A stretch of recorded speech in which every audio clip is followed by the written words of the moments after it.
This is ancient Egypt. The Israelites were enslaved by the Egyptian pharaoh for many years. They had to work hard to build the pyramids in harsh conditions.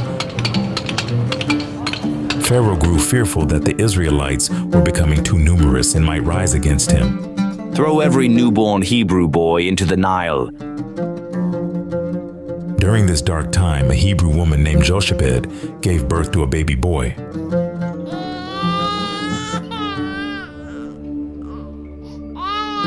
We must keep him quiet. Pharaoh's soldiers are everywhere. For 3 months, they hid the baby, praying for his safety. When they could hide him no longer, Jochebed wove a basket of reeds and sealed it with tar to keep it watertight. May God protect you, my son.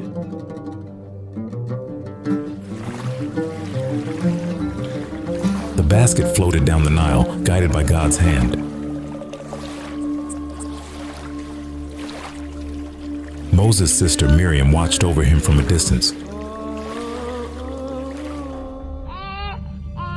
Pharaoh's daughter came to the river to bathe and discovered the basket. Look, this is a Hebrew child. What an adorable baby.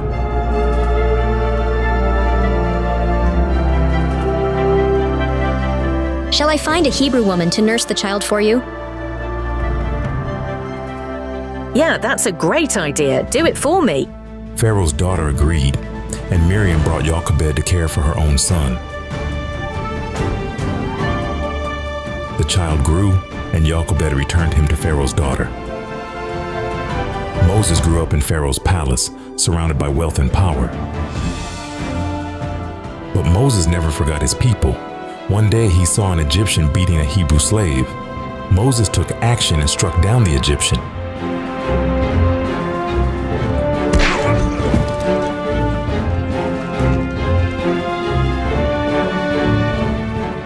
Fearing Pharaoh's wrath, Moses fled into the wilderness. In the land of Midian, Moses found refuge. Moses became a shepherd, tending flocks in the quiet hills of Midian. Though far from Egypt, God was preparing Moses for a great purpose. The sun set over Midian, and Moses' journey as a shepherd began. Little did Moses know his greatest journey was still to come. Moses had once lived in Egypt, but now he was far from that life. In the quiet hills of Midian, he was just a shepherd, watching over his flock. It was a quiet life, far from the noise and splendor of Egypt, but it was peaceful. On this day, however, something extraordinary was waiting for Moses, something that would change his life forever. Well, little one, off on another adventure, not so fast. Stay with the others. As Moses reached the top of the hill, he noticed something unusual.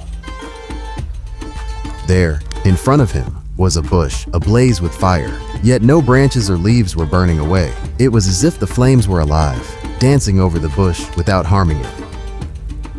What is this? A fire that doesn't burn? How can this be? Moses had never seen anything like it. His heart pounded as he drew nearer, unable to look away from the strange, beautiful flames. Moses! Moses! Who is speaking to me? Do not come any closer. Take off your sandals, for you are standing on holy ground. Realizing he was standing in the presence of something holy, Moses trembled. He sensed that this was no ordinary fire. This was the voice of God, calling him by name.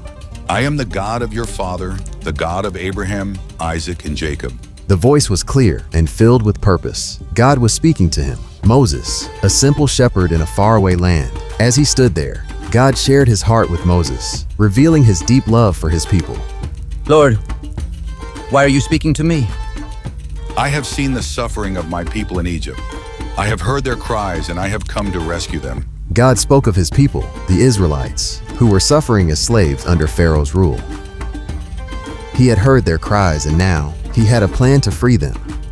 But he needed Moses to help. I am sending you, Moses, to Pharaoh. You will lead my people, the Israelites, out of slavery. me. But who am I to go to Pharaoh? I'm just a shepherd. I wouldn't know what to say. Moses was shocked. He was just a shepherd, far from the mighty palaces of Egypt. How could he, of all people, face Pharaoh and lead an entire nation to freedom? God understood Moses' doubts and fears. To help him believe, God gave Moses a powerful sign. Throw your staff on the ground. Before Moses' eyes, the wooden staff he had carried for years became a living snake, twisting and moving on the ground. Moses jumped back in fright. Oh, that's a snake. Pick it up by the tail. This was no ordinary staff anymore. God had shown Moses that with his power, anything was possible. God's miracles would be with him, even in Egypt. Lord, I am afraid. But if you will be with me, I will go. I will do as you command. Have courage, Moses. I will be with you every step of the way. As the flames gently faded, Moses felt peace in his heart. God had spoken, and Moses knew he was no longer alone. I am not alone. God is with me, and together we will set his people free. With faith and courage, Moses took his first steps on a journey that would change history.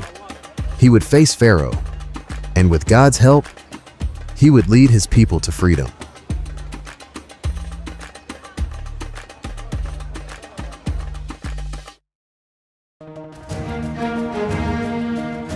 The story begins in the grand palace of Pharaoh, where Moses and his brother Aaron stand before the mighty ruler of Egypt.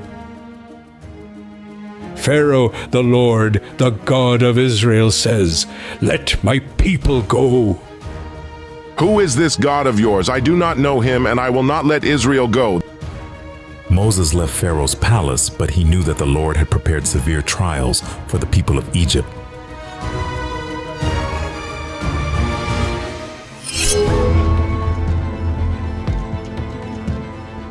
And so, the first plague came upon Egypt. The waters of the Nile turned to blood.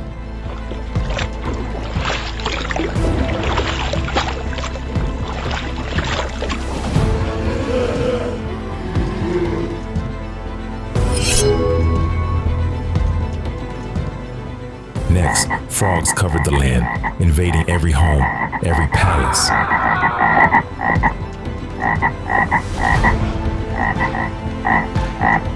This is nothing. My magicians can do the same. Then came gnats, covering the land like dust.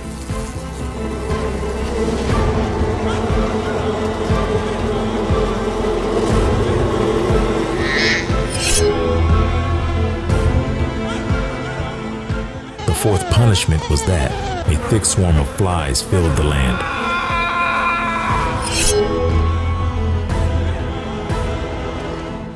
The fifth plague, the cattle of Egypt fell sick and perished.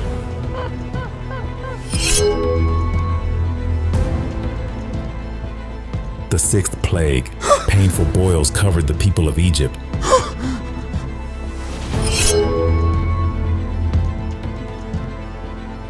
A storm of hail and fire rained down from the heavens.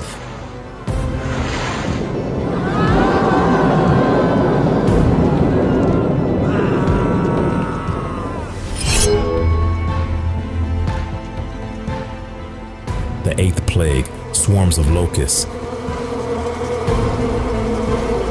Disgusting locusts devoured every green thing, leaving nothing behind.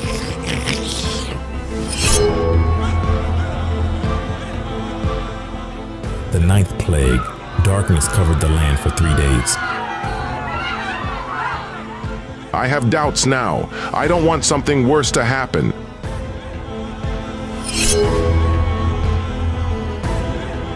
And so, the firstborn of Egypt perished. It was the last, the 10th Egyptian plague.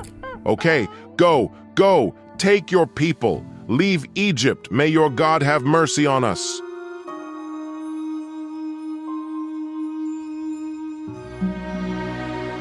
At last, the Israelites prepared to leave Egypt.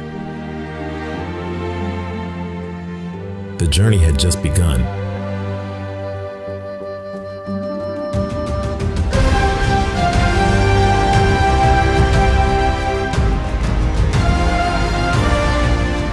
From that time on, the Lord Lord established a feast for the Israelites called the Passover. Each year the Israelites were to eat a lamb with unleavened bread at this feast, remembering their deliverance.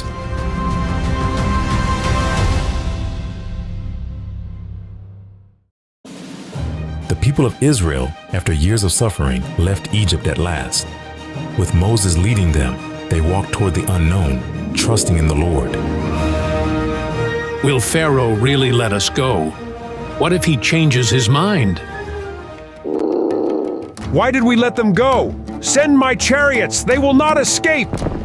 Ride faster. We will capture them before they escape into the desert.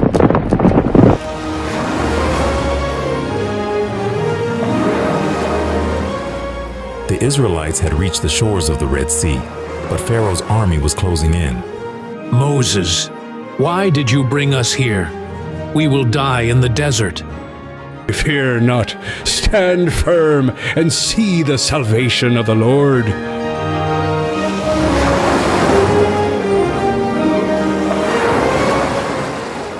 With God's power, the sea began to part.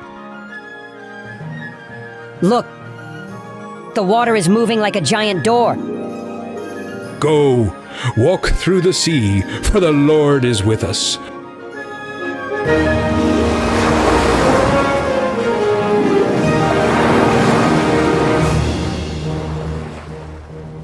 The sea is standing still. Should we go in? The sea crashed down upon Pharaoh's army. No, the water, what's going on? No! And so, the Israelites continued their journey through the desert, following God's guidance.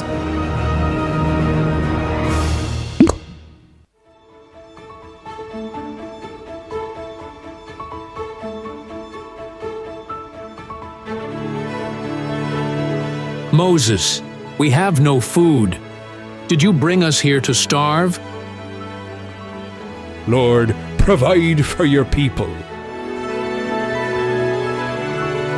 Look, Mama, food from heaven. It was the manna of heaven. This is how the Lord feeds his people. When the people grew thirsty, the Lord provided water from a rock.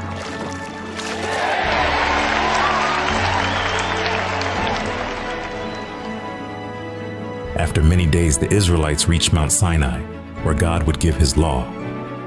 Moses, come up to me on the mountain. And God gave Moses the 10 Commandments, laws for his people to follow.